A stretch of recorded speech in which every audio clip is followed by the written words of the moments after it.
Do you love Batman? Do you love Frasier? Do you love Seinfeld? Do you love Dr. Seuss? Do you love James Bond? Do you love Captain America? Oh, hell, do you just love everything that's nerd-related? I know I do. Well, you should come on over to a Nerd's World podcast and listen to us, Justin and Andrew, talk everything that's nerd. Yeah, every 2 weeks, we delve into some random topic that we choose at the end of each episode, and we tell you the whole history of it, or as much as we feel the need to write down, our history of it, and our favorite things about it. So come on over to a Nerd's World, wherever you listen to podcasts.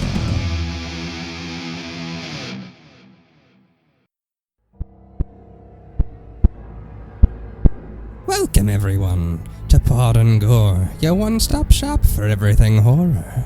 Now here's your hosts, Justin and Brandon. Take it away, boys.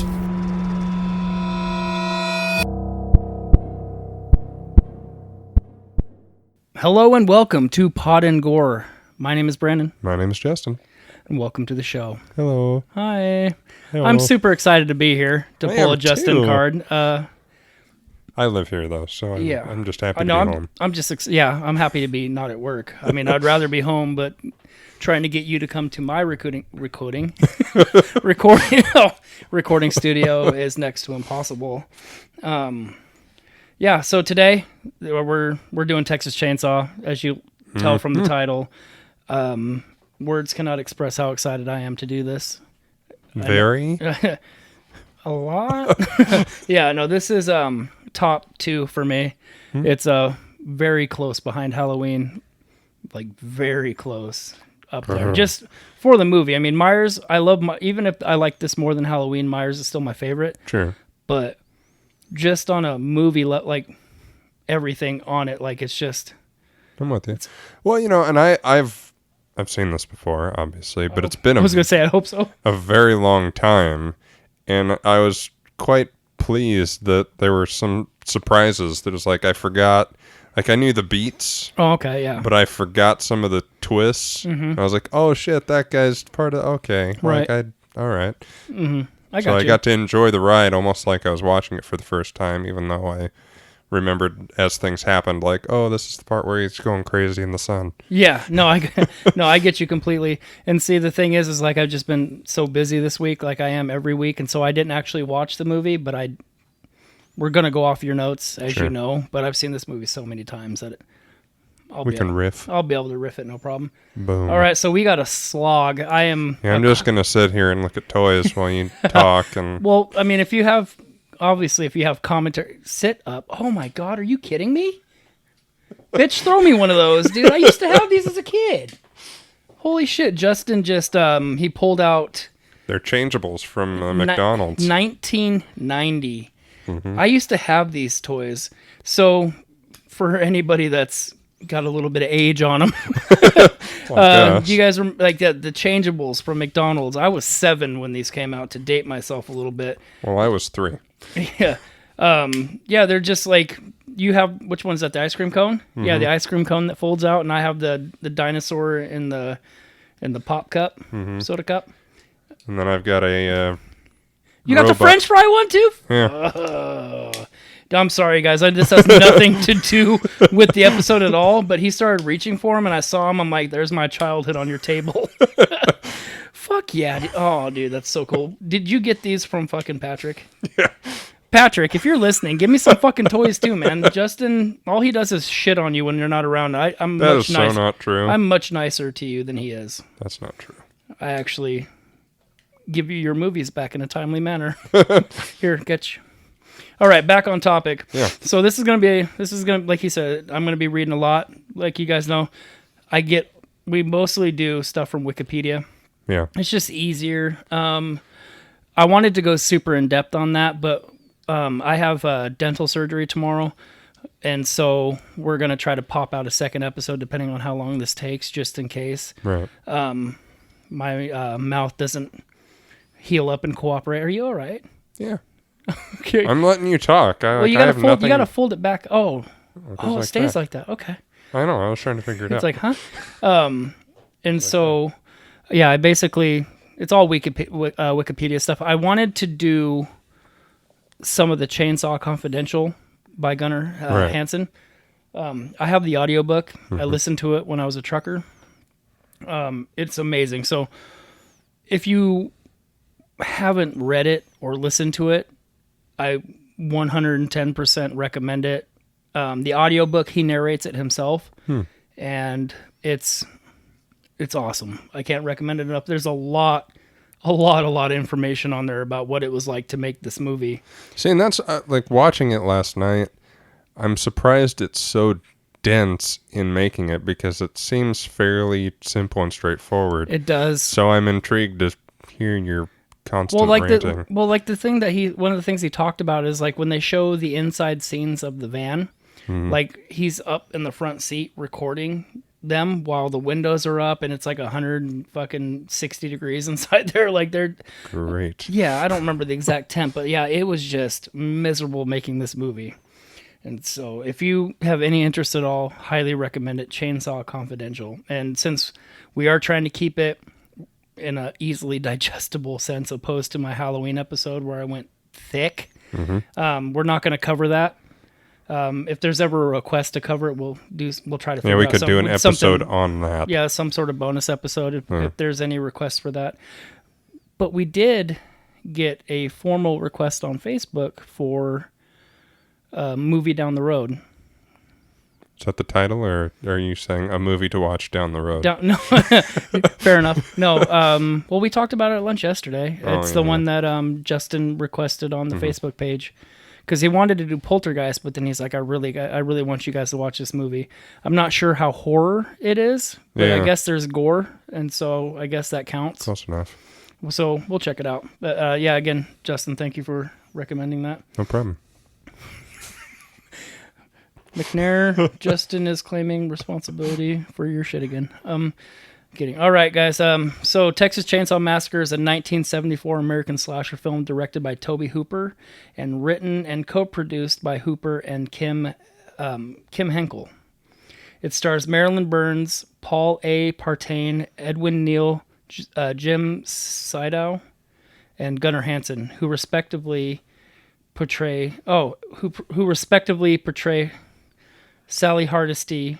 I was like, wow, they're getting fancy with the wording here. Who respectively portrays Sally Hardesty, Franklin Hardesty, the hitchhiker, the proprietor, and Leatherface. The film follows a group of friends who fall victim to a family of cannibals while on their way to visit an old homestead. The film was marketed and being based on true events to attract a wider audience and to act as a subtle comment. It's going to take twice as long. No, with me jumbling words. I'm sorry. To attract a wider audience and to act as a subtle commentary on the era's political climate. See, there was a lot more Wikipedia had that I left out. I appreciate that. No, I mean section-wise, because we got some sections, but this helps me get better with reading out loud, because I never read out loud before doing this. So, fuck off. The film, was it... although the character of Leatherface and minor story details were inspired by the crimes of murderer Ed Gein. The plot is largely fictional. Hooper produced the film for less than $140,000, $700,000 adjusted for inflation, and used a cast of relatively unknown actors drawn mainly from Central Texas, where the film was shot. The limited budget forced Hooper to film for long hours, 7 days a week, so that he could finish as quickly as possible and reduce equipment rental costs. Due to the film's violent content, Hooper struggled to find a distributor. Louis Pirano of Bryanston Pictures eventually purchased the distribution rights. Hooper limited the quantity of on-screen gore in hopes of securing a PG rating. Not quite. Yeah, but the MPAA rated it R. The film faced similar difficulties internationally. Upon its October 1974 release, Texas Chainsaw Massacre was banned outright in several countries, and numerous theaters later stopped showing the film in response to complaints about its violence. While it initially drew mixed reception. And now we watch Saw. Yeah, so right. Yeah, exactly. While initially it drew a mixed reception from critics, it was highly profitable, grossing over $30 million at the box office, equivalent to roughly $150.8 million as of 2018. That's fucking money. Dude, I'll take one. Grossed $150 million off of $700,000, and we're talking inflated prices. Dude, Yeah. that's insane. That's almost Saw level right there back then for... Wow. Selling over 16.5 million tickets in 1974.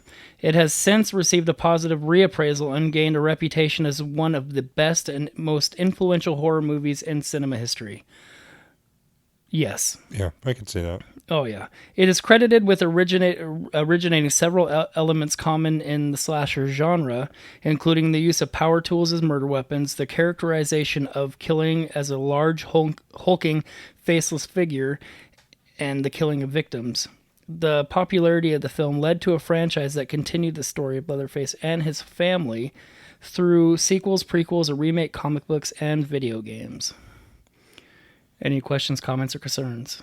Well, I'm just along for the ride. Yeah, the concept and development. The concept for Texas Chainsaw Massacre arose in the early 70s while Tobe Hooper was working as an assistant film director at University of Texas A&M. No, Texas at Austin. And as a documentary cameraman. He had already developed a story involving the elements of isolation, the woods, and darkness. He credited the graphic coverage of violence by San Antonio news outlets as one inspiration for the film based on elements of the plot on murderer Ed Gein, who committed his crimes in the 1950s Wisconsin. Gein inspired other horror films such as Psycho and Silence of the Lambs in 1960 and 91. During development, Hooper used the working titles of, have you heard it? Do you have Head Cheese, which I had heard of? Oh, yeah. And Leatherface. Hooper has cited changes in the cultural and political landscape as central influences on the film. His intentional misinformation that the film you're about to see is true, and I did air quotes for those that can't see me, was a response to being lied to by the government about things that were going on all over the world, including Watergate, the 1973 oil crisis, and the massacres and atrocities in the Vietnam War.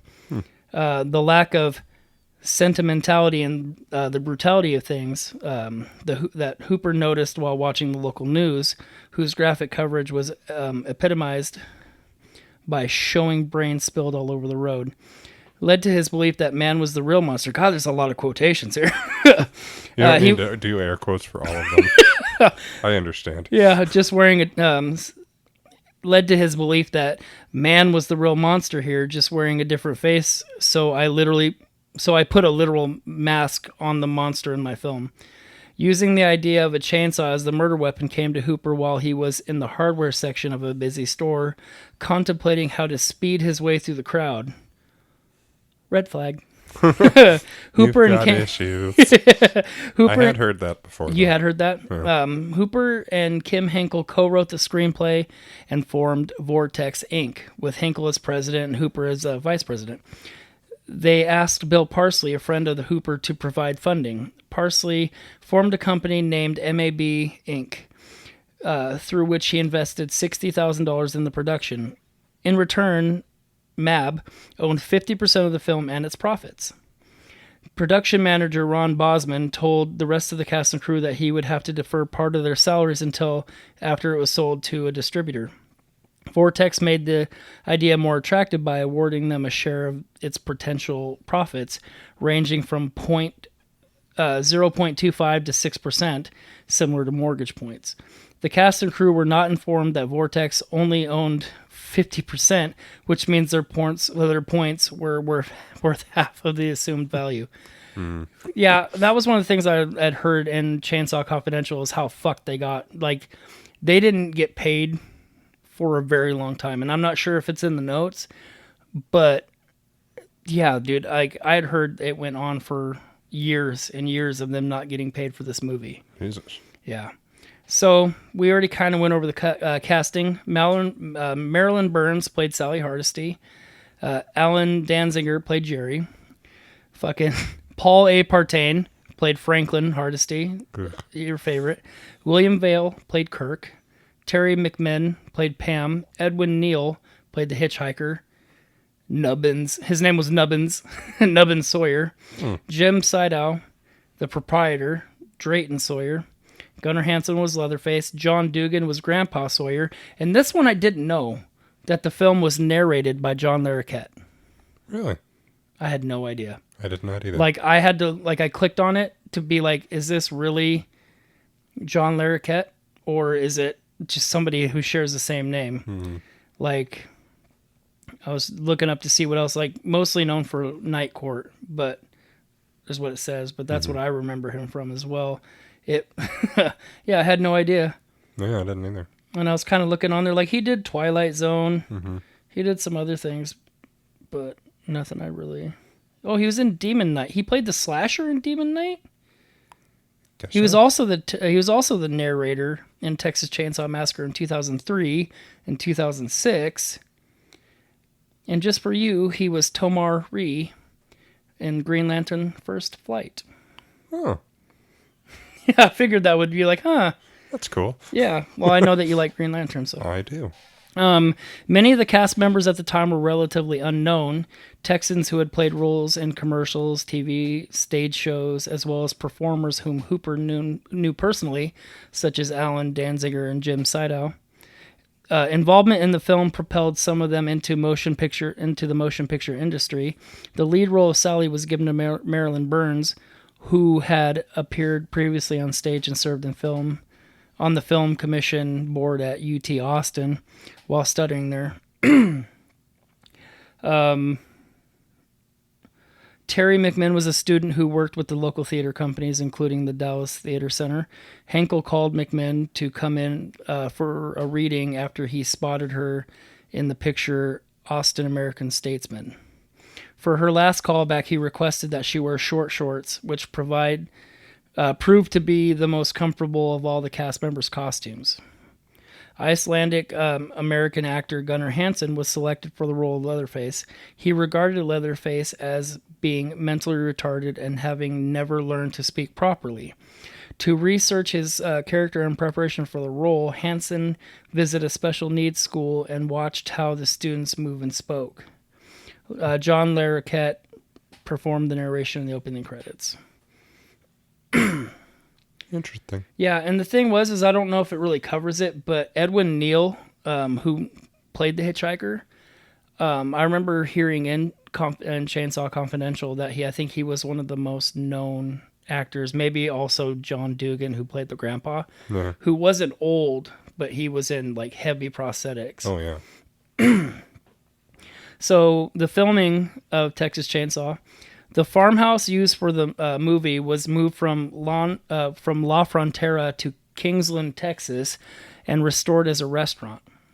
The primary filming location was an early 1900s farmhouse located on Quick Hill Road near Round Rock, Texas, where La Frontera development is now located. The small budget and concerns over high-cost equipment rentals meant the crew filmed 7 days a week up to 16 hours a day. The environment was humid, and the cast and crew found conditions tough. Temperatures peaked at 110 on July 26th. Hansen later recalled, "It was 95 to 100 degrees every day during filming. They wouldn't wash my costume because they were worried the laundry might lose it or that it would change color. They didn't have enough money for a second costume, so I wore that mask 12 to 16 hours a day, 7 days a week for a month." Texas Chainsaw Massacre was mainly shot using an Eclair NPR 16mm camera with fine grain, low-speed film that required 4 times more light than modern digital cameras. Most of the filming took place in the farmhouse, which was filled with furniture constructed from animal bones and a latex material used as upholstery to give the appearance of human skin. The house was not cooled, and there was little ventilation. The crew covered its walls with drops of animal blood obtained from a local slaughterhouse. Art director Robert A. Burns drove around the countryside and collected all the remains of cattle and other animals in various stages of decomposition, which he littered the floors of the house with. The special effects were simple and limited by the budget. The on-screen blood was real in some scenes. some cases, such as the scene in which Leatherface feeds Grandpa. The crew had some difficulty getting the stage blood to come out of its tube, so instead Burns' index finger was cut with a razor. Jesus.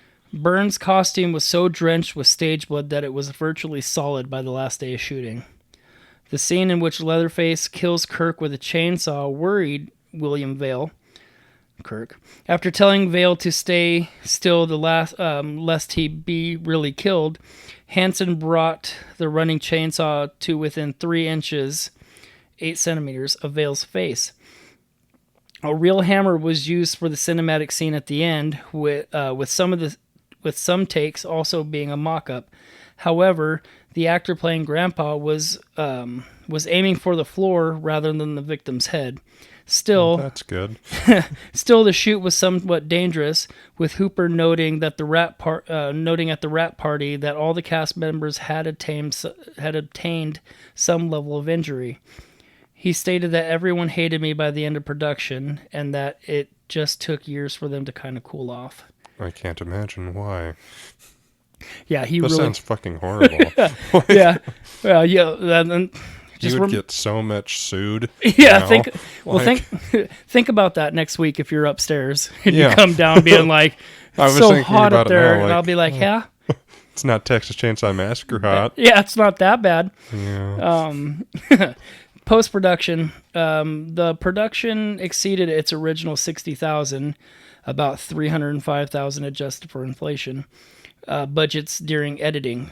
Sources differ on the film's final cost, offering figures between $93,000, about $472,000, and $300,000, about $1.5 million, inflation adjusted.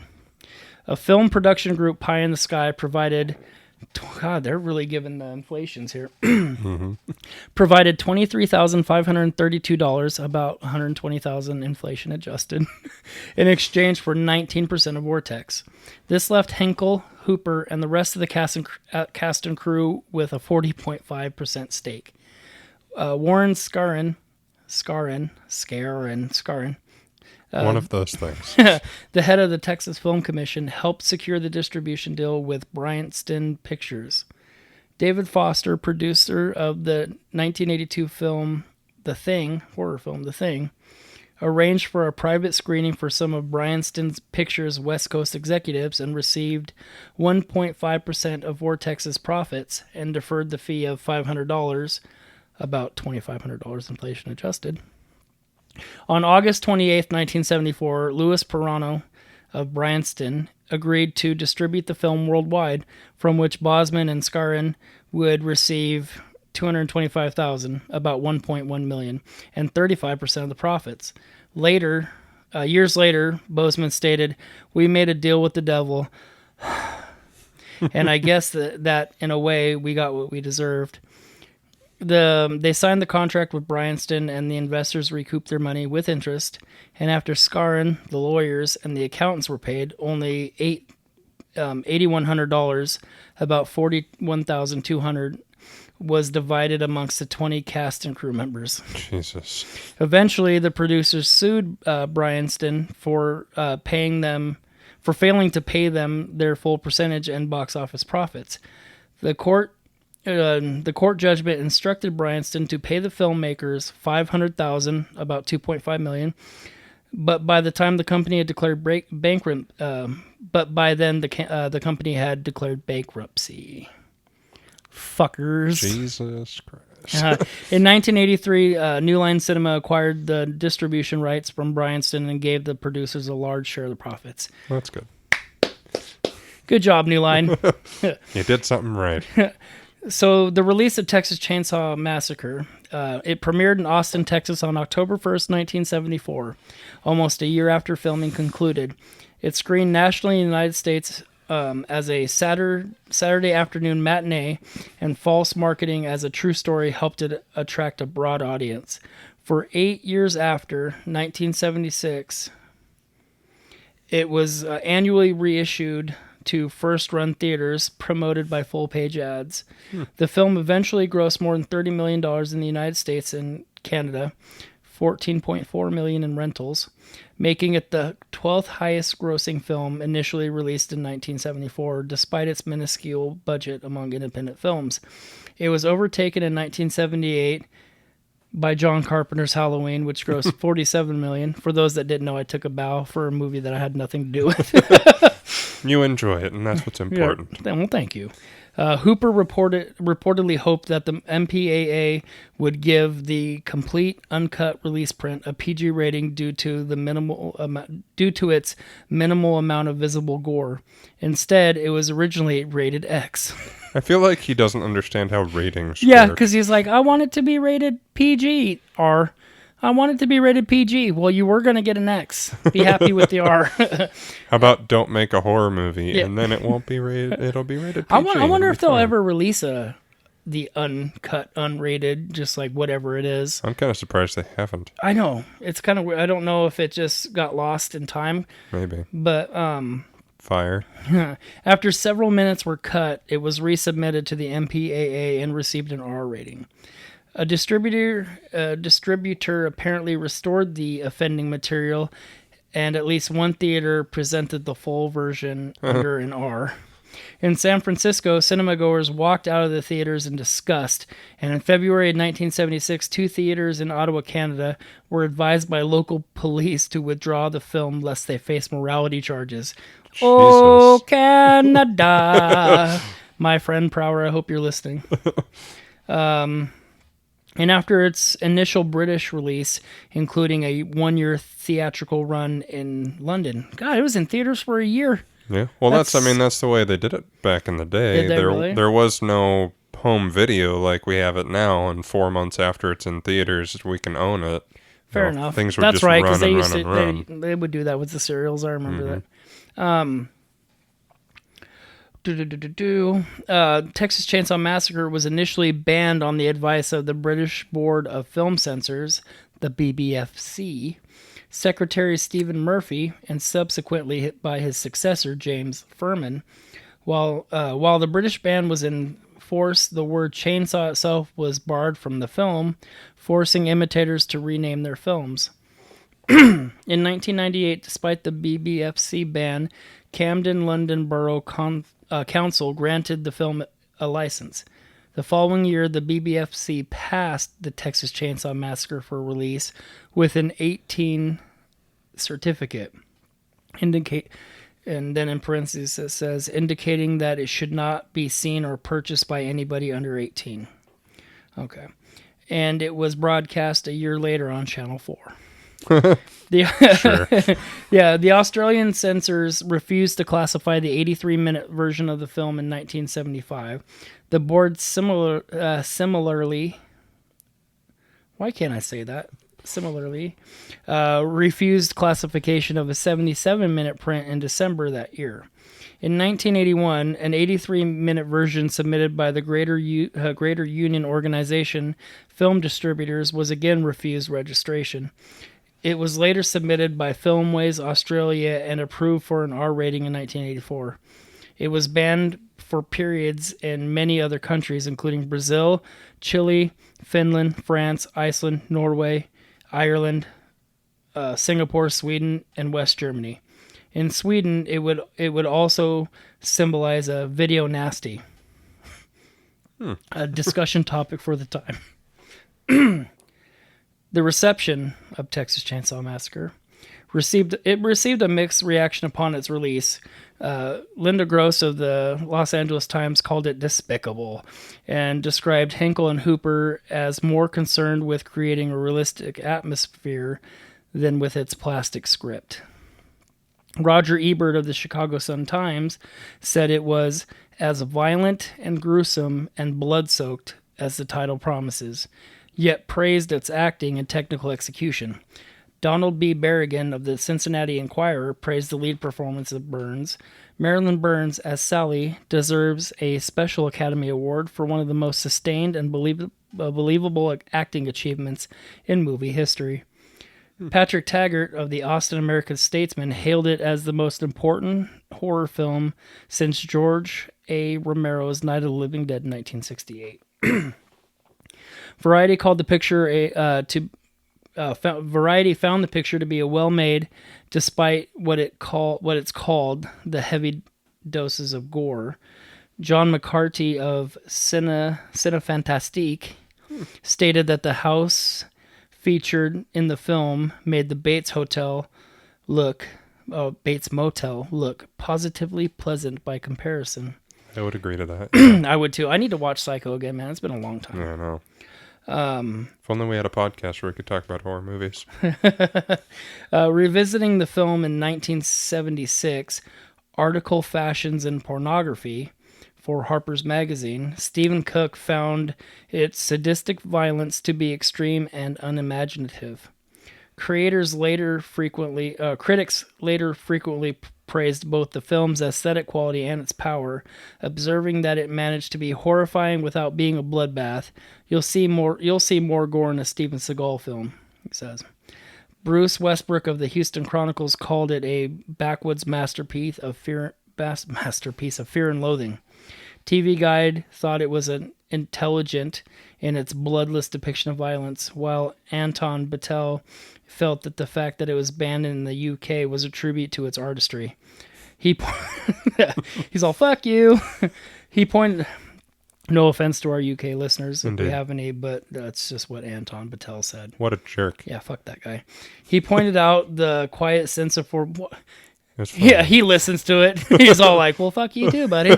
Oh no, I lost my spot. Well, I got to start over at the beginning. All right. Well, Texas Chainsaw Massacre is a 1980s, no, I'm just kidding, 1974 slasher film.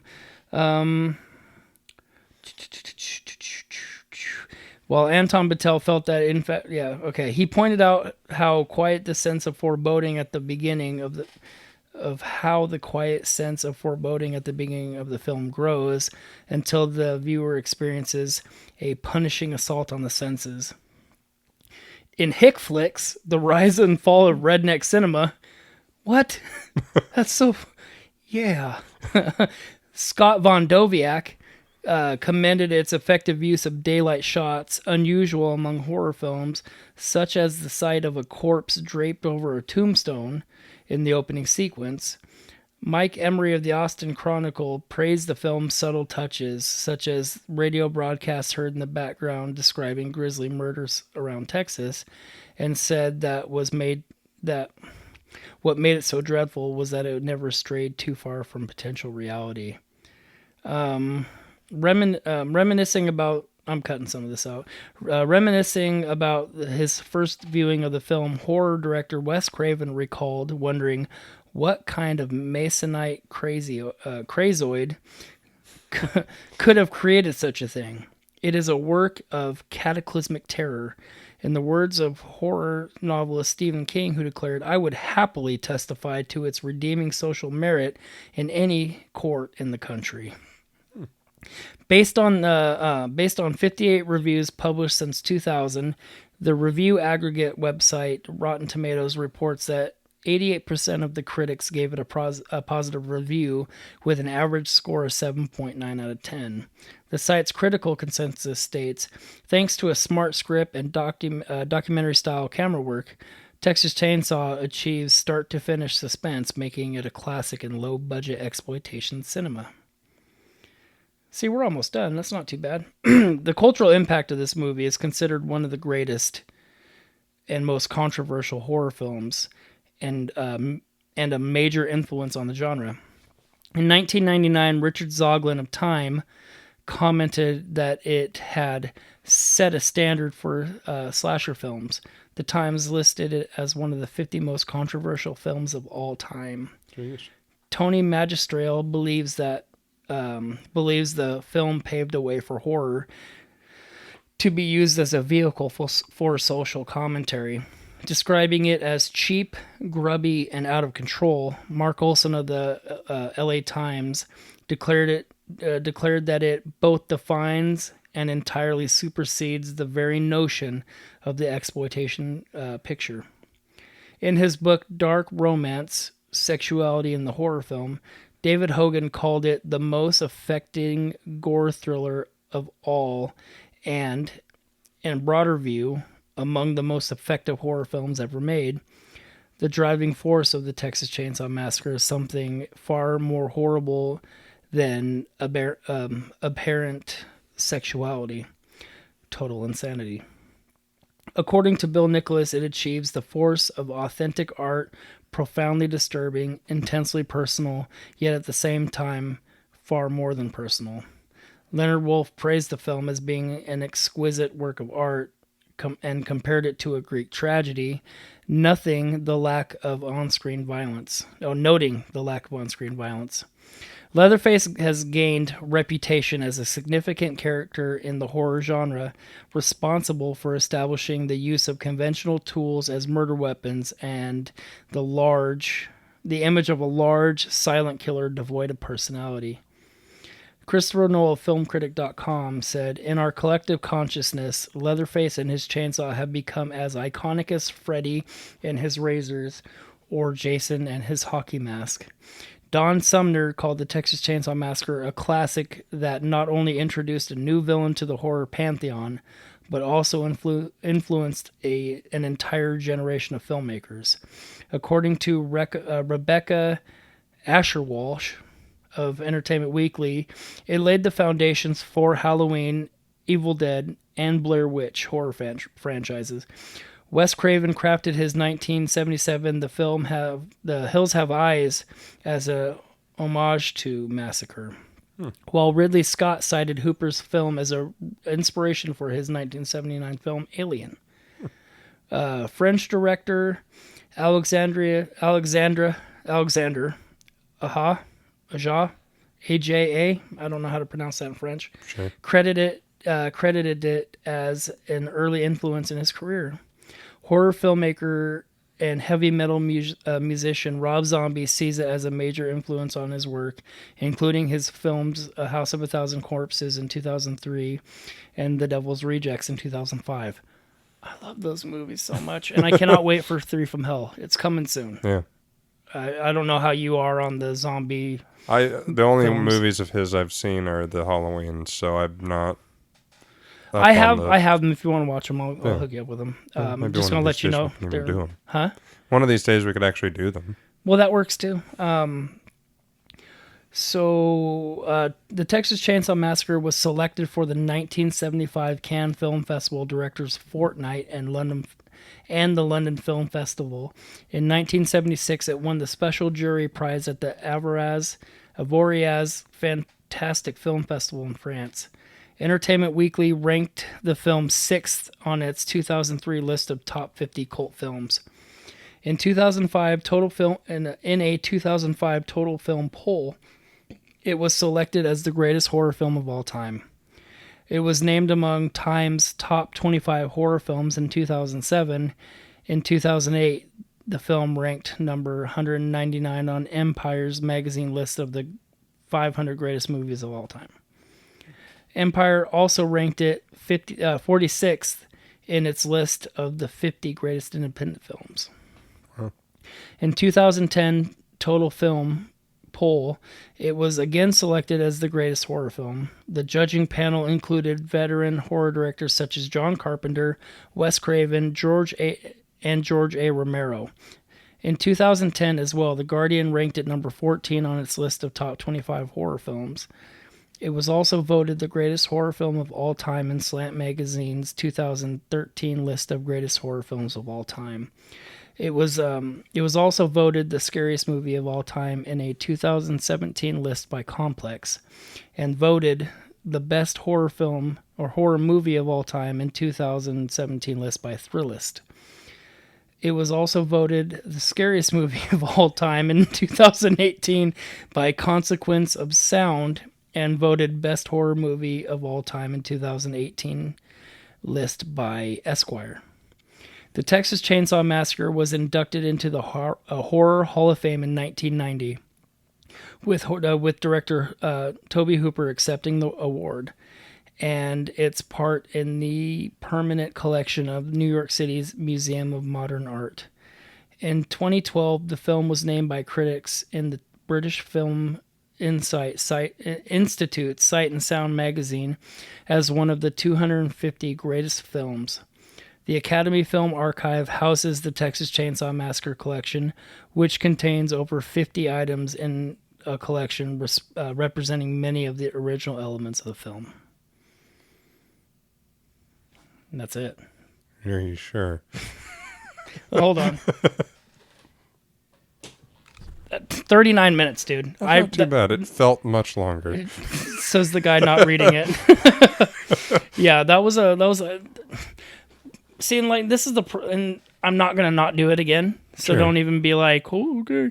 But like by finding so many things important to talk about, like if I start out a paragraph, I'm like, oh man, that's good information, and I go through, I end up reading 43 best of lists and stuff like that. Yes. Well, hey, sorry that I do notes differently than you. It's fine. Is it though? I suppose. You tell us, listener. The one that's left. Brandon, shut it. We get it. It's good. All right. What I think of the movie, it's fine. It's good. Yeah. It's a fine movie. It's all right. I'm going to stab you with your pumpkin tiki torch. All right. So we're going to now dive into the movie itself. Oh, now Justin, go ahead. Talk. Go ahead and talk for a little bit. Okay. You know, it is one of those things where I've only seen it like a handful of times, but watching it last night, it is truly disturbing. Like that scene at the end at the dinner, and she's screaming and they're screaming and laughing, and they show her eye as close as you could ever get a camera to an eye. Like, it's disturbing. It is. And that's kind of the one thing I was talking about it at work today. When it comes to this and Halloween, it's just there's something different about these movies. Like they seem more filmy than horror filmy. Yeah. Like it was I don't want to say artistically. Yeah, but I mean it kind of was. I mean, especially Halloween, when go and listen to that deep dive if you feel like it. Which you better if you ever want to be friends with me. Strike one. Yeah, I wasn't talking to you. I was talking to the listener. They're just the shots are very, Well, and that's the artisty. Yeah, I mean, well, I was trying to think of a real word, but and that's one of the things that they talked about in Chainsaw Confidential was the scene where they showed her walking up to the house, short shorts and all, and it's just following behind her as it goes under the swing set. And then the house just starts to like grow in size as it kind of looms over her. That like, I don't know if it's cited as something in particular, but a lot of people were just like blown away by how that was like, how they shot that to like where a lot of filmmakers were asking I don't remember who that said that the cinematographer was, but they were asking like, how did you do that? Yeah. And I guess what had happened was as it was on the track moving towards the house, they had people like, as soon as the camera got just underneath the swing set, they lifted it up and moved it out of the way somehow. Something along those lines. Yeah, it's just insane. Well, even just to actually start getting into the movie, it starts with the disclaimer, which I thought was a really cool thing. I was talking about the movie. He's like, back on topic. I know. I'm just to go through the actual notes. That even watching like the remake, I had that kind of eerie sense of, is this real? Is this based off of something real? I mean, this was 2003 when that came out. That was still around the same time of like the Blair Witch craze. Like when that, like I tried to watch that the other day because the Blair Witch game came out, and that was what I started streaming again, and that was the game that I played, even though it killed my stream several times. Sure. That like, I tried to watch that movie before just to kind of get. They're like, okay, I haven't seen this movie in forever. What is... I fell asleep. I took a nap. Like, the best part of that movie, literally, is the very ending when, like, they're in that house and they're freaking out and the dude's standing in the corner. Like, that still kind of gives me goosebumps just thinking about it, just because it's like, holy shit, that's the lore come to life right there. And, like, even with Paranormal Activity, when that movie first came out and they, like... I hadn't seen a lot of found footage style movies or home recorded style movies to where I left that movie and I was like, is it real? Like, did they like, Yeah. like, you know, like they did a really good job. Well, and of the way they making do these it, I mean, films. there's no credits in that movie. There's no, and like it makes it, unless you go on IMDb and go, oh, these are actors and they are actually in other things. But I never seen them in other things either, and that was the either. thing. And I was like, okay, cool. So and then you get, I don't know, with the rusticness of it, it just makes it feel so Dirty, grimy, you know, and real. Yeah, And it was, it's gritty. What I like about it is that it's, I think you said it in paragraph 3 of your notes. Sorry, I'm in depth, dude. I want to give some fucking content, you know? Meaty. I didn't realize how little blood there was. I didn't really think about it, and it's so disturbing even without it. Right. Well, and it's kind of like the whole less is more, like it makes you just like, you just assume it's there. Yeah. You know, like, I mean, how could it not be? The way that he's so grisly, there's such a raw brutality that you would expect there to just be buckets of blood, which is also a rad horror movie from way back. I've heard of it, but yeah, I think I bought it for $1 at the dollar store one time, and I was like, fuck yeah, it's actually not bad. But like you have the disclaimer, and that starts in the movie, but you didn't really put anything down about that intro when it's talking about the disclaimer, and then it kind of zooms back on the head. It's not like a monument, but it's in a graveyard, and the body's kind of just creepy corpse sculpture thing. Yeah, and that like I put corpse statue. Did you? Mm-hmm. Where? After story opening. Oh, corpse statue. Okay, yeah. I was trying to save some space. I got you. Yeah, but that and then with playing the radio announcements going on with it, I thought it was a brilliant touch. It really is, because it's setting up, oh, there's some creepy shit going on in Texas. Big shock. And, you know, what's wrong with Texas, dude? I know a lot of people live in Texas. And there's like... yeah, don't answer. There's graves being dug up and body parts missing. Grave robbers? Grave robbers. Yeah, for those who don't know, he made me watch Repo. I watched it last night. Well, I should have watched this one. But let's get back to the show. Yeah. To the show. I'm trying. I'm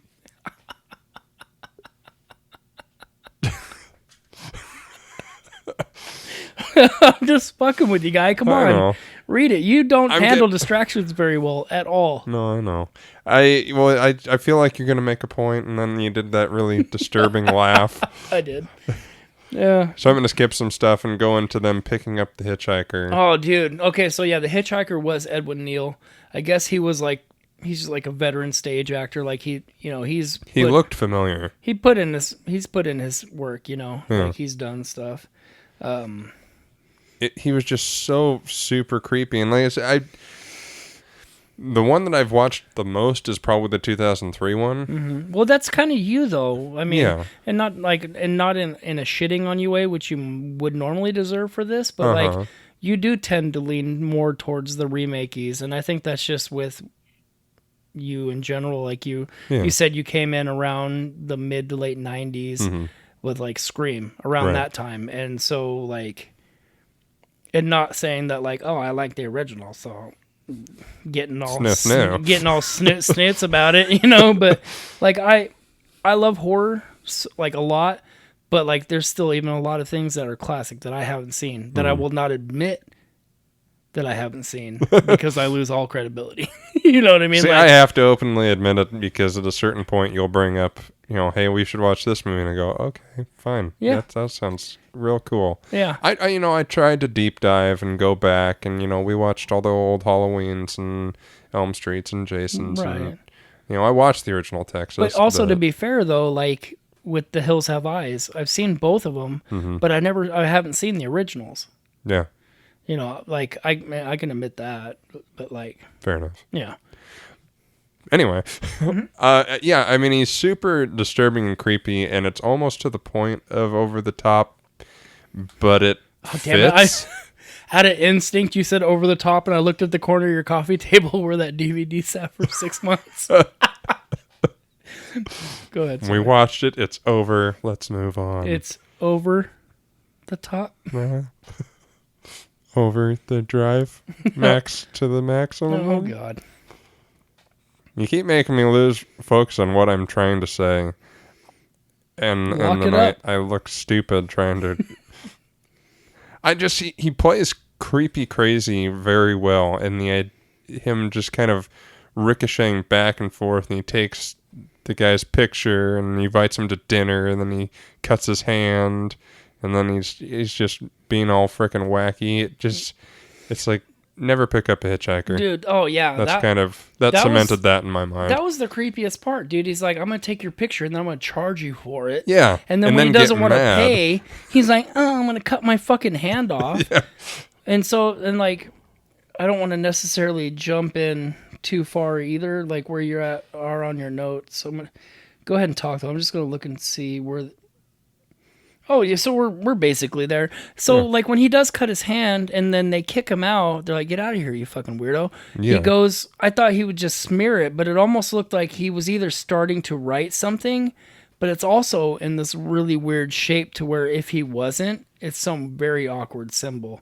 So I don't know if he did, like, I kind of remember what it looked like. Mm-hmm. Well, and then, I mean, because later on, what's his face? My favorite character, Franklin.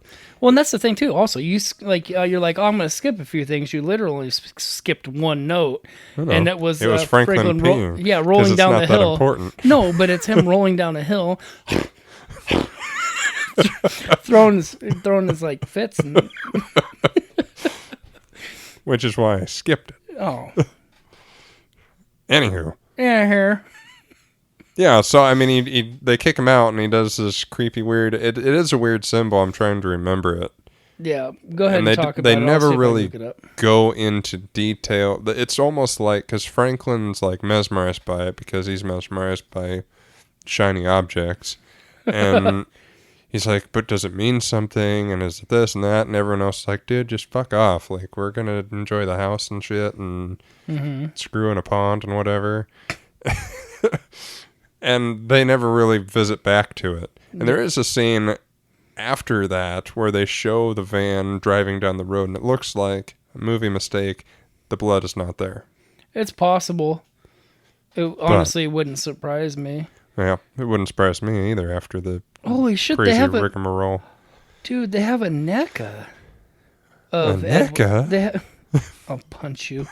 They have a NECA figurine of the Hitchhiker. Oh, really? Yeah, it looks pretty cool. That's cool. I like Justin collects toys. Mm-hmm. I do, like, especially now. I'm starting to now. Like I do collect. I collect horror NECAs if I can. Mm-hmm. I know it's off topic, but like, it's what we do. Yeah, I'm a big fan. Yes. So they get to the gas station. I was gonna start off, and I might as well now. Did you see that the one they're releasing next is Batman and Alien, but the alien's painted like the Joker? Yep. Did you see that? I even shared it to our messenger group, I think. Oh, the one that nobody's in? That's probably why I didn't see it. Yeah. Okay, fair enough. So they get to the gas station, and the creepy attendant and his dopey sidekick who stares at the sun warn against going and looking at old houses because the owners might not like it, which it's one of those things where I wish I had either remembered the movie more. Oh, there it is. Or just watched it again almost right after. Yeah. Yeah, so yeah, it's really weird. It's almost like it's like a dash, and then it looks like that's the technical term. Yeah, there's more to that. Well, it is, when he does it, it's like he's being all crazy and shit, and so it's kind of hard to tell if he's trying to write something, or if he's just smearing it in for effect, right? Or if he's just trying to be a, creepazoid, which he was doing very well. Yes, the dude is very method. Yeah. Yeah. But I like the gas station scene and all, but I almost wish that the dopey sidekick that was washing their window had done something. Because otherwise he was just an idiot staring at the sun. And then probably was, man. It's probably just like just there to create some fucking weirdness. Well, and they definitely do that, because then when they get to the town and they're asking about, because, it opens with, graves are being robbed and shit, and so they set up the fact that they're kind of in this town to investigate if the girl's granddad's ancestral home, kind of. And you're just interrupting me for no reason. Well, no, you were looking for the word, and I gave it to you. Investigating. No. Well, they ask a guy about a gravesite, and if this is where her grandpa was buried, because they were afraid that his grave might have gotten screwed up too. Can you hear that?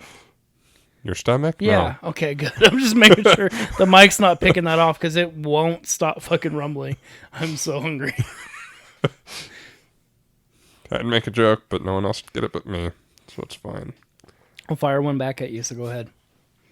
No, it's fine. But no, yeah. So yeah, they're heading back towards, I guess ancestral homes more is not the right term, but childhood family home they'd gone to a bunch as a kid. Yeah. And then, like you said, to visit the grave site and all that. Mm-hmm. So they're searching the house, and it's a creepy, gross house in the first place, and then they find an even grosser house somehow. But it cemented how much I hate Franklin, because he's left behind, and he has one of his little fits, and I kind of get it. It's like he's a guy in a wheelchair, and everyone else just kind of fucks off into the house. Well, you know what the funny thing is, too? Is that he was, like, unbearable to be around, even on set. I believe that. Because he was always in character. He was Jared Leto in 1974. Ugh. And they never saw him act again. They might have. I don't remember. But yeah, he was always in character, and they're just like, fuck off. Your character's the irritating one. Don't let that bleed into your real life. Please. Stupid ass. Yeah, you stupid ass. Go ahead. Yeah. But he's very bitter about this, and they find the creepy animal bone shrines in the house. Mm-hmm. Which is, I guess, thinking back on it, is strange. A little bit. So that means that the family is doing that creepy bone shit everywhere? I don't want to necessarily say that it's a Texas thing. I'm just kidding. I honestly don't know. That's a good question. Like, I really wish that I had more time, because I've seen this movie, I don't know, I can't even count how many times I've watched it. Sure. And that's why I was just gonna riff, but I really wish I would have had time to sit down and watch it instead of Maybe fucking Repo. Yeah, but you hadn't seen it, and you needed to have seen it for spoilers. The next thing we're going to talk about. Not in this episode. This is dense enough. That's what she said. Did she, though? Don't use my shit against me. So yeah, they finding the house, asking for gas given death. What? Explain yourself, please. That's when. So I'm gonna be terrible with the names. Mm-hmm. Kirk and the chick, Pam. Marilyn? Oh, Pam. Okay. They go off because. Oh, is that where they go to find the lake or the water hole or whatever it was? And they go down the hills into this weird path, and then they see the house. Right, and they end up, and they're kind of walking around, and there's the generator going, and then they see all the old cars covered by the, almost like if you've seen MASH, like the camouflage that they use to cover the tents and other areas, like a weird lean-to kind of thing. Yeah, like it's almost like a net with a bunch of weird fake leaves on it. Yeah, but flat. Right. Yeah, I got you. And they go to the house looking for gas for their car because the creepy gas station didn't have any gas. Yeah, because why would a gas station have gas? No, they have a creepy guy that stares at the sun and washes your windows, even when you tell him not to. So then he goes to the house. Mm-hmm. And he's I get knocking on the door, see if anyone's there, to see if you can get some gas. but once they don't answer, Do not just walk inside somebody's house. It doesn't Right? matter if the door's open. That's No. rude. You're and asking frightening. For it. Yeah. And again, Texas, you're going to get shot. Yeah. Like- You're lucky you didn't get shot. Well, No, you're not lucky. I was That's gonna say, the backwards of what I was thinking. Like, you would have been lucky if you got shot, is Yeah, what I that was was going to go best with. case scenario. And Please instead, don't hit me with a hammer. Just shoot me like a normal Texan, please. No offense to anybody that lives in Texas. No, I love your barbecue. It's fantastic. Now Now you got me thinking brisket. well, I hate you should you. have brought one. Okay. Just show up at your door carrying a fucking brisket. You're like, hey, yeah. Yeah. I would have seen it and been, weirded out, but then overjoyed that it was a brisket and you were feeding us. That'd Yeah. be great. Fair So, enough.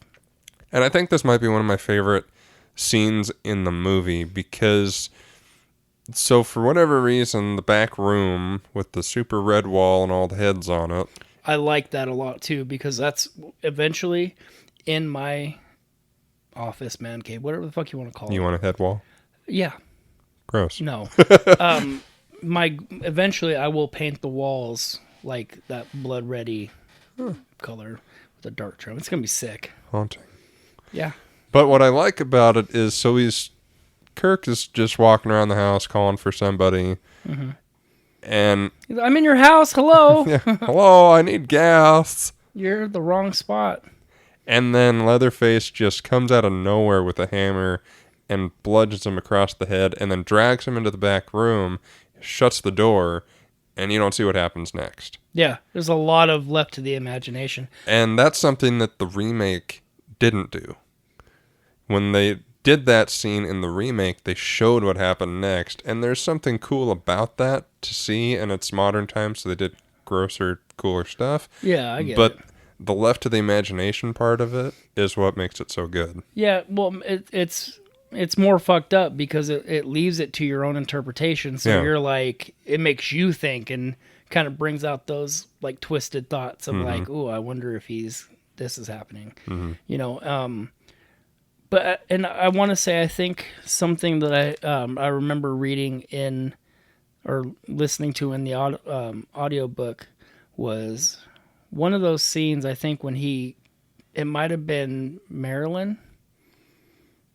I don't remember. Maybe Pam. No, Marilyn's the one he hung up, right?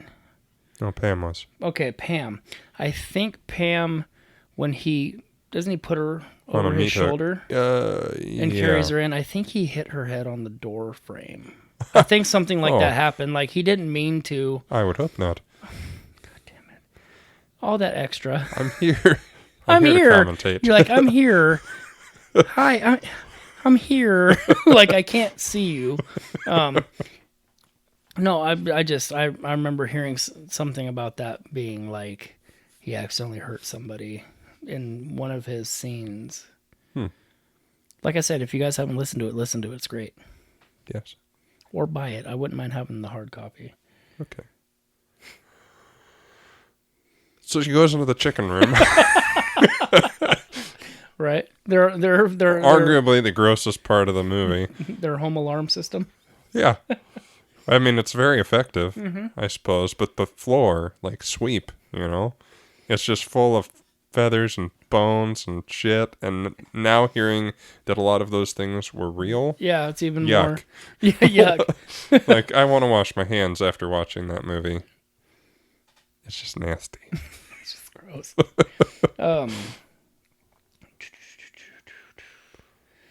Yeah. So Pam gets hung. Oh yeah. So she does go in there Yeah. looking for him Because it's the big... for reasons. Well, I mean, I get why she goes in there, but him, fucked Yeah, up. for him, he's an idiot. For her, it's like... But hey, she's also dumb, assuming that he's even in the house. If you, Well, didn't she see... Well, you didn't watch the movie. I think she... I don't think that she saw him go in the house because when this is the scene where she's walking up to the house. Uh-huh. No, that might have been Marilyn. I don't remember. When So somebody's helpful. walking up to the house, nobody sees anybody get carried inside or go inside. Oh no, Right. she does go inside. Then she tries to leave and gets bear hugged and dragged back in. Right. But like, she was looking for Kirk. She assumed Kirk was in the house Yeah. and still went inside the house. Yeah. And then she found the chicken room, was all groated out, Crowed it out, yeah. left. Mm-hmm. Leatherface dragged her back in, put her on the meat hook. Which is cool as hell. Yeah. But, now, if being in that situation, like, I mean, it might be easy just to assume that said person would be in the house and that's where you'd go to look for him. Yeah. But, like, also at the same time being like, well, maybe he's in, like, why would he just go in there? Yeah. You know what I mean? What kind of schmuck would just go into someone's house? Yeah. Well, I'm going to do it. Right. Like, I guess it's that'd be like me walking into your house. You know I'm going to be here. You know I'm coming, but I still... knock on the door. Well, no, usually you open it like a creepy butler, like before I even get a chance. Like today, I stood there for a second and I'm like, fuck, ding. Like it's the first time in like 3 months that you didn't open the door. Well, it took forever to get out of your damn car and I went to the kitchen. Oh, I was getting my fucking beer cup ready. I see.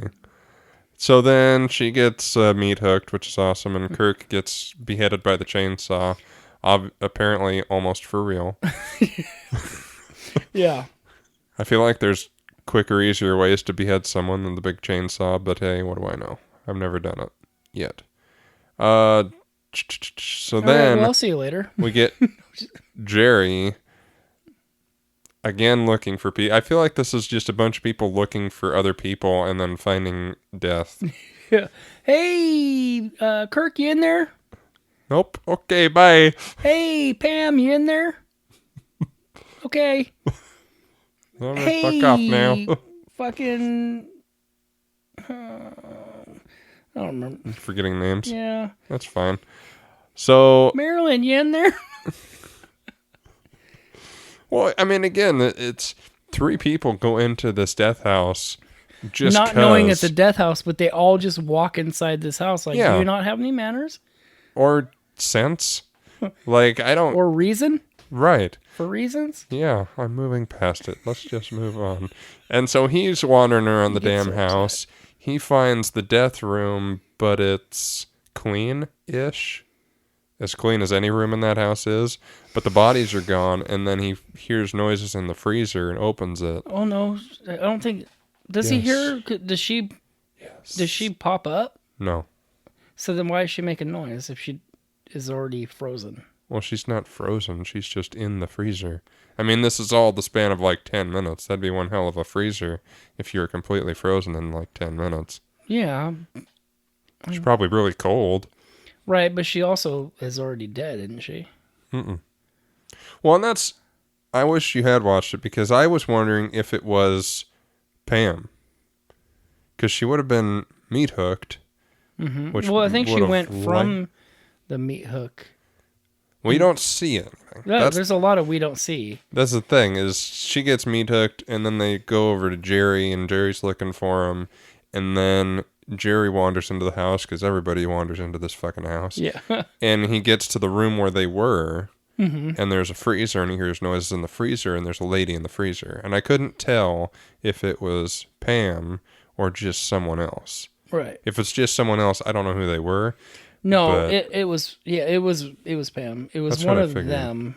Well, one it had of to have the been group. Pam then. Yeah. But then Kirk gets beheaded. Mm-hmm. Oh, I went backwards. Sorry. Jerry gets hammered. That's what happens. He gets hammered to the face. Yeah, he did. Sorry. What was that?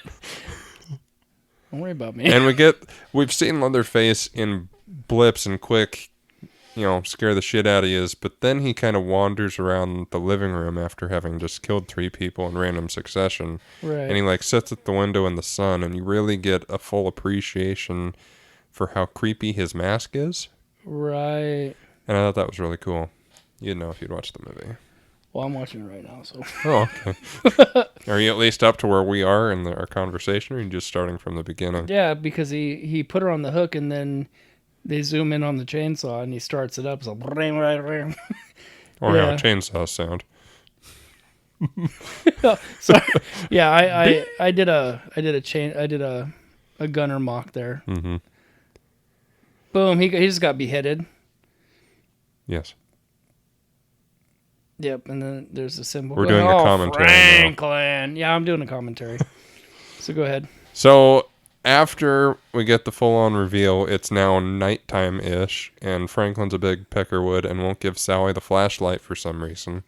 Yeah. Like, I want to be useful.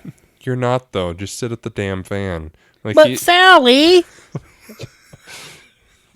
That was... No, give me the flashlight, Sally.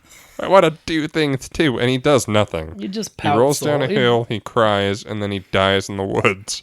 Like, really? That's true. So Sally finally says, "Fine, fucking I'll go off douchebag. without it." Basically, I'll go without the flashlight. Oh no, I'll come with you with the flashlight. Like, way to be chivalrous there, Chivalrous. D-bag. God, I wasn't even making fun of you fucking Franklin.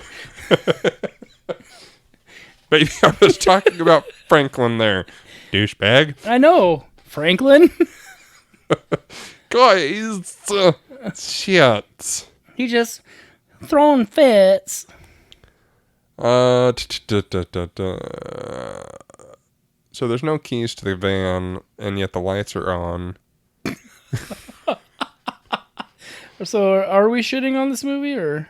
Well, there's not a lot to shit on, really. I mean, it's quite incredibly well made, considering the mayhem that went on behind the scenes. And that was the thing, is that, like, with as much as I obviously went into in the beginning, I didn't even look up trivia or fun facts. Like, Well, I think we've covered all the facts about the movie that are humanly possible without reading the book.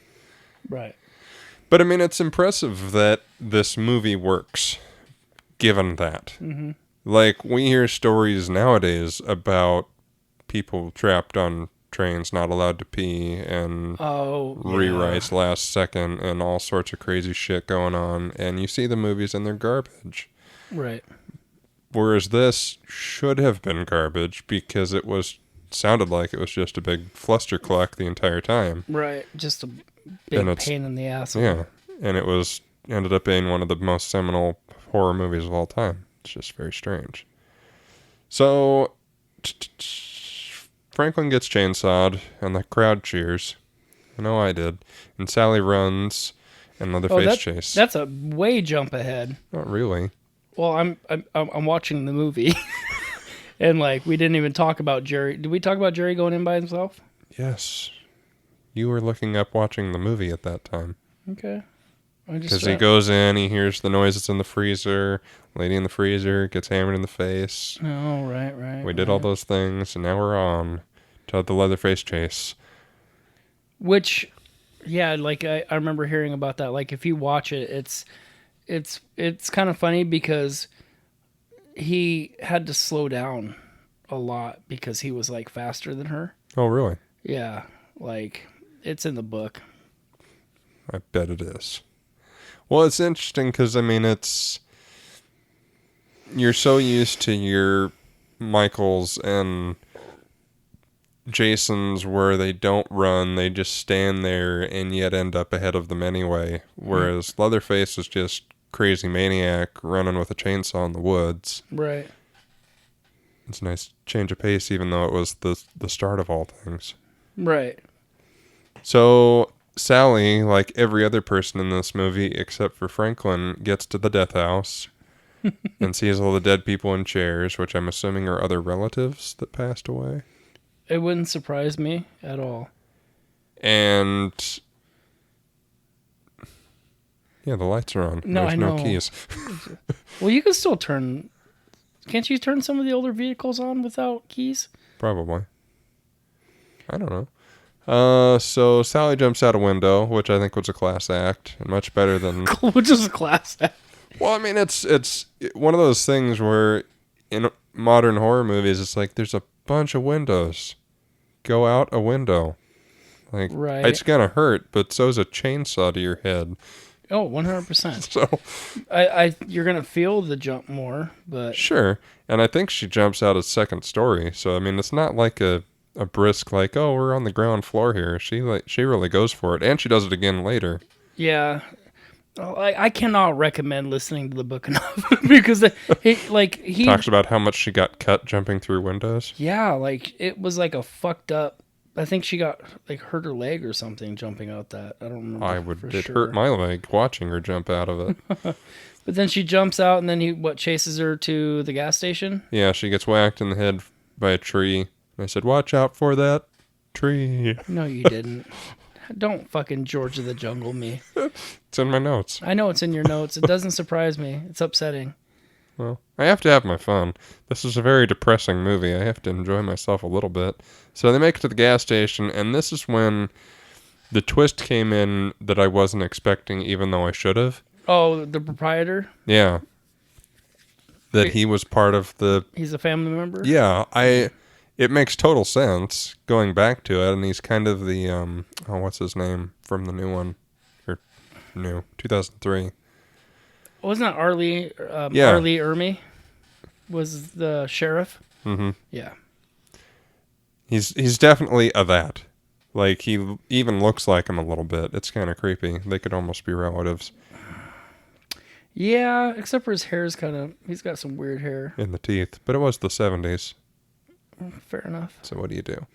See, and I'm watching this part where she's like crying to him, and I don't know if he's trying to console her, but he's got his hands like all over her, like all over her face and holding her and shit like that. Like she's frantic, but he's like petting her face. Like this is not calming me at all. No, Please stop touching my face. But then she's like, "Don't leave me." Well, and I mean, and then she looks over into the fucking the spit, the barbecue pit, and she's like, "Oh, that's people." That's what I like. The lighting kind of sucked, so I couldn't really tell. But it was like, I was pretty sure that's the message they were getting across. Yeah, it looks like a lot of sausage. Yeah. But then, like when she looks in there, like the thing on the right there, it's too small to be a torso. But like, I don't know. Could be half of one. Yeah, I'm not really seeing part of arm. Yeah, there was nothing it wasn't like there was a head with a face on it.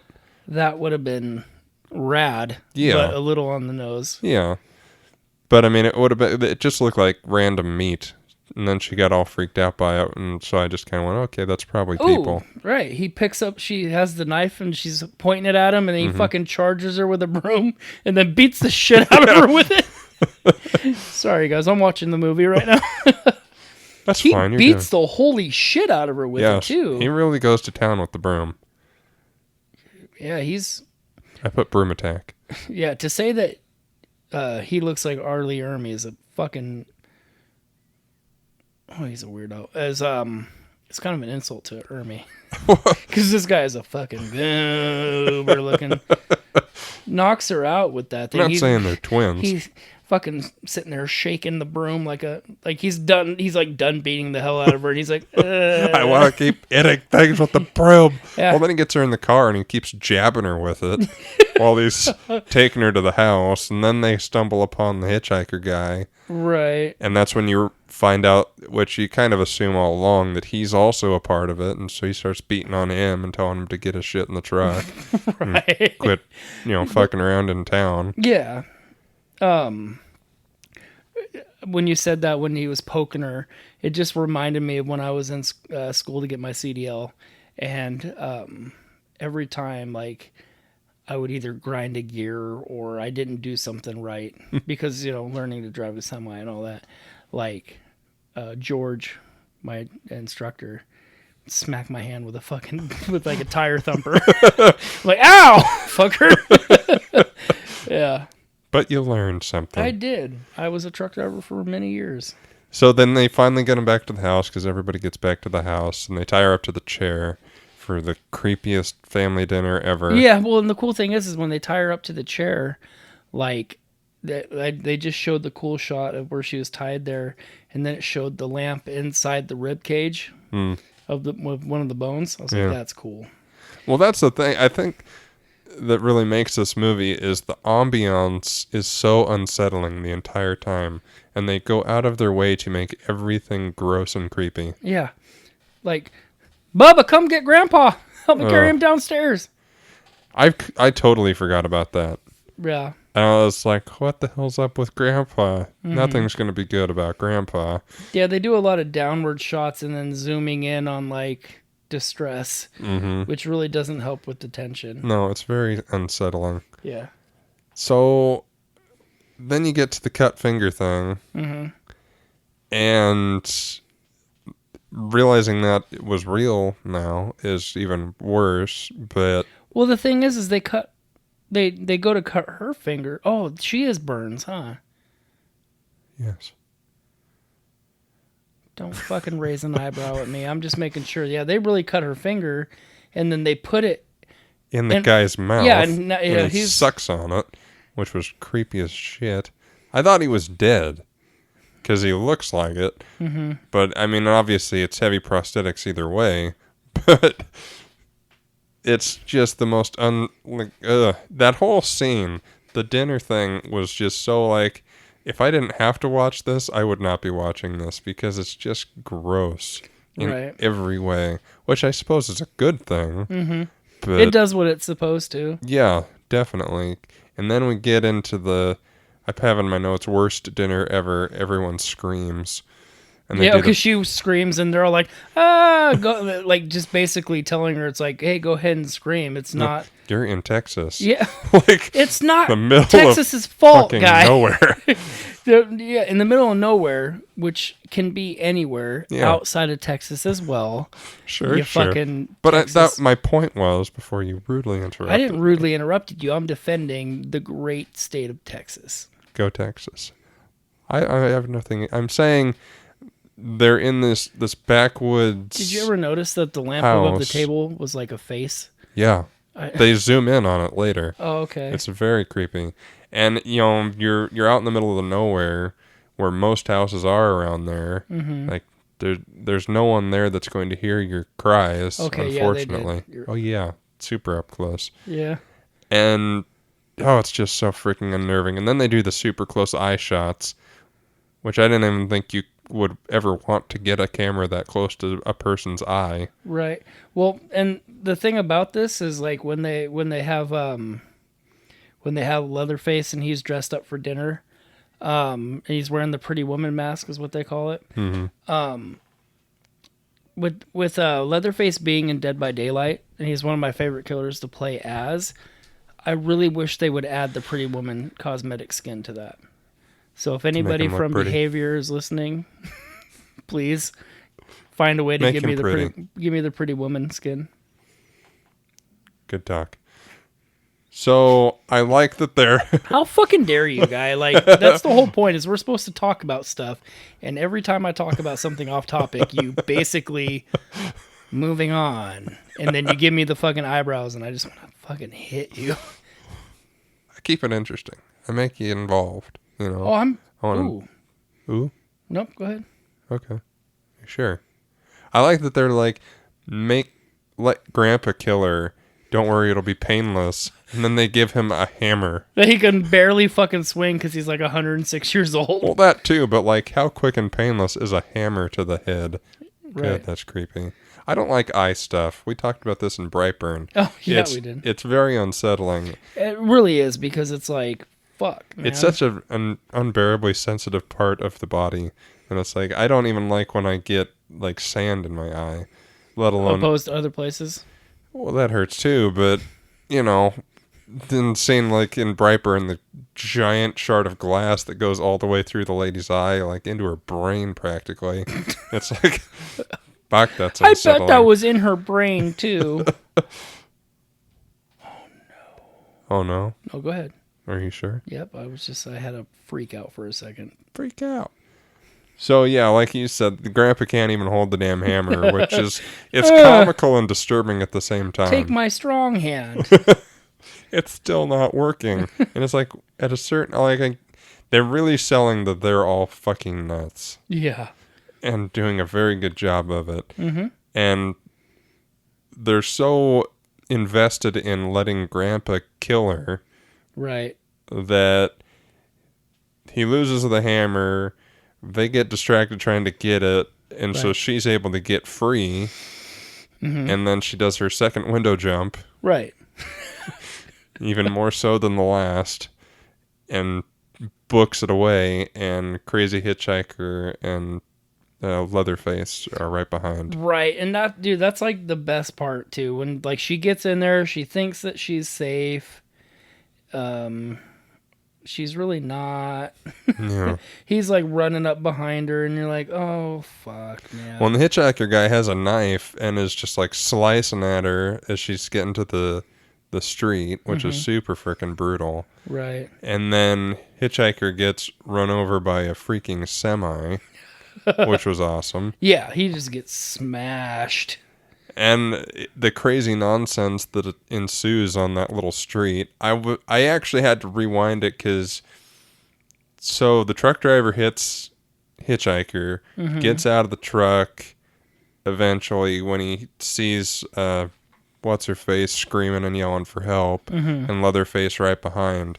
And then you see them both run away, but then the truck driver just keeps running off screen and like says, okay, fuck you guys, I'm out of here. He's like, I'm out. Deal with your own shit. Bitches. I don't need this family drama. Right. And then this random blue truck almost hits everybody, pulls over and picks up Sally. And then we get Crazy Leatherface losing it in the sun, which is awesome. That's like back to Dead by Daylight. Whenever I kill somebody or I hook somebody at the very end of the game, I always charge up the chainsaw, because what he does is he makes like the and then he fucking swings it back and forth. And if it gets caught, if you get hit by it, it's an instant down. But what I'll do is every time I hook somebody, I charge it up, and then I look up towards the sky, and I'll like twirl myself. Like I try to do the Leatherface dance with it. That's nice. Yeah, You care about the fans. I That's do. what's important. I do.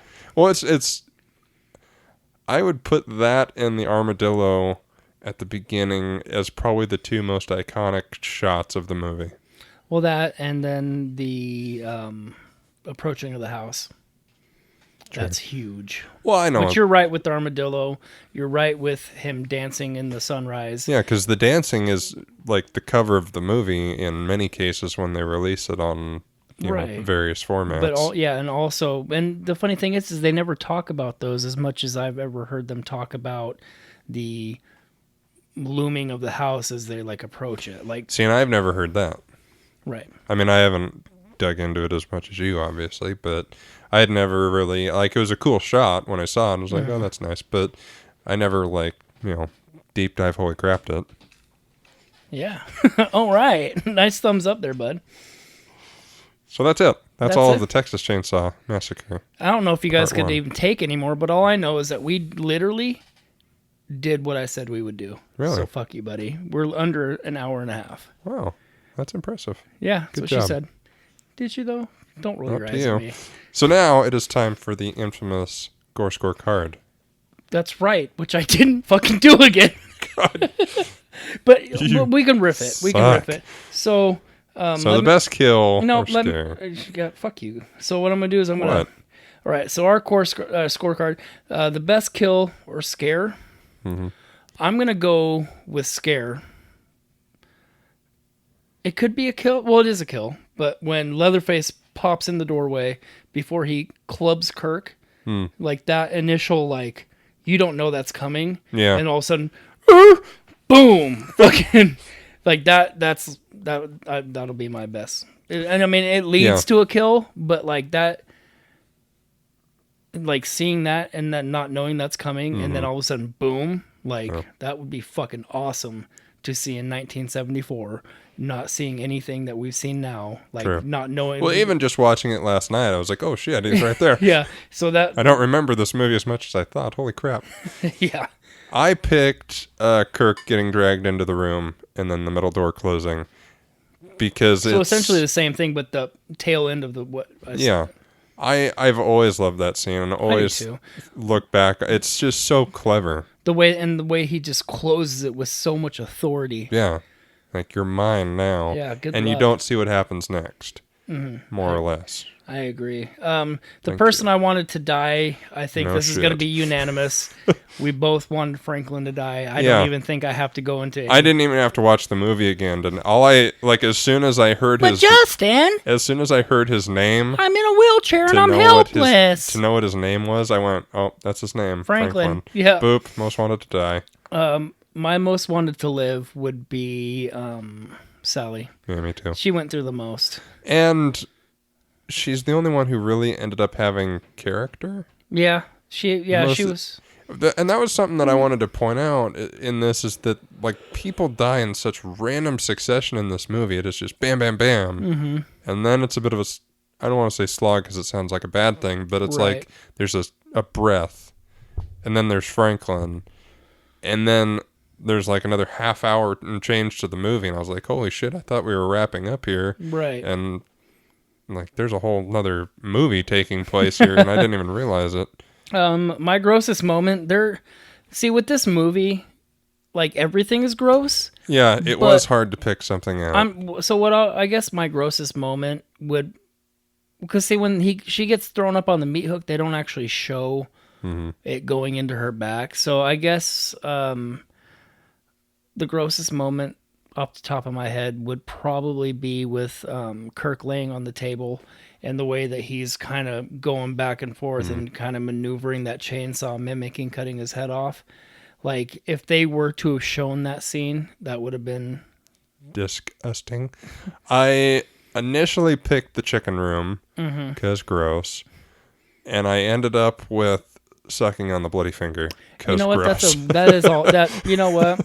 We'll sidebar that. I think that will be part B. Like, I just watched it happen. I don't know how. Like, that's literally the part of the movie I watched, and I didn't even think about that. Yeah, that's ew. And it being real blood makes it even more disgusting. Yeah, I didn't even know that. 70s. You just didn't know better about anything. The dumbest moment for me would be just everybody walking into the house without having any permission to enter somebody's house. Fair enough. What's yours? Every time Franklin said something.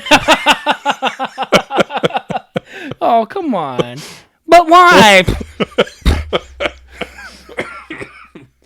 He's just... And it's so interesting. So he's your Annie.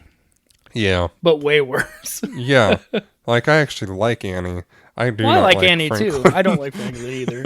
He would have been such a bear to be with around, just making people do, even like when they're not shooting and on set. Yeah, he even would try to get people to do stuff for him off scene. I would say... Get fucked, you asshole. They're like, you can walk. Get up and get it your goddamn self. Like, I know this is the 70s, but this is really distasteful what you're doing right now. Yeah, it's rude and fucked. Get out of here. Yeah. We don't have a category for this one. No, there was nothing that really stuck out. Well, I mean... Grossest animal sculpture was my suggestion. Well, we could do that, but at the same time, like, what are you gonna pick, the face lamp? Or are you gonna pick the rib cage lamp? Or are you gonna pick the Sally chair where you could see the hands under her hands? Like, I mean, we could have done something like that, but it's just like there's so much that literally you would have to have paid attention to every sculpture, every piece of furniture, and we didn't do that. And no, we didn't. I especially. Yeah. But see, the thing is, Justin will shit on me for stuff like that, but I admit it freely. I know the movie. I know.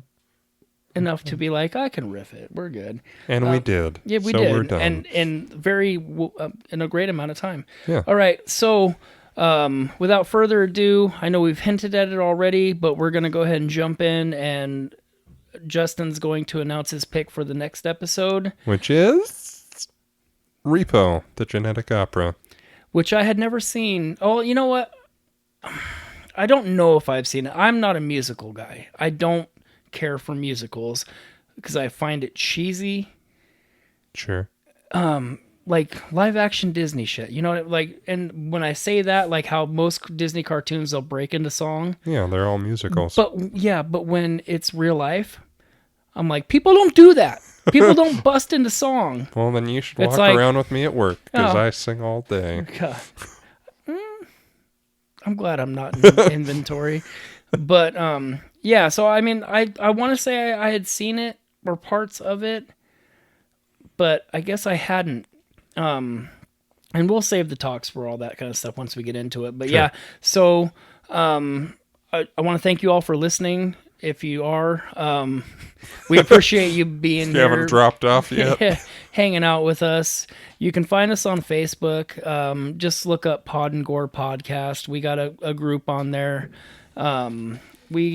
I post somewhat frequently. I try to. Yeah. Where you can reach us, mostly me because I do the socials, but you can reach us at any time. Like if somebody sent us a message right now, I would instantly get it, and I'd probably say something about it while recording. Yeah. But like, yeah, you can reach us on Facebook. You can reach us on Instagram and Twitter at Gore_pod. And if you don't do social media and you're like, hey, fuck Facebook, fuck And I'm Twitter. with you. Well, yeah. Well, you have a Facebook. I know, but I still don't use it that much. Right. But you refuse to fucking text me. You demand that I send you a message on Messenger. I'm contradictory. I don't It's like fun. the ding. Yeah, you can send us an email at podandgore@gmail.com. Yeah, if there's you have something you want us to talk about, if you have a movie you want us to questions, watch, comments, concerns, Yeah. thoughts. you want to say we're theories. fucking stupid and don't know what we're doing, We know. we know. Yeah, we know. We It's just we it'd be don't nice claim to to be hear. experts. We just like to kind of break down things that we enjoy. And Indeed. so, Until next time. yeah, until next time, we'll see you then. Bye. Bye.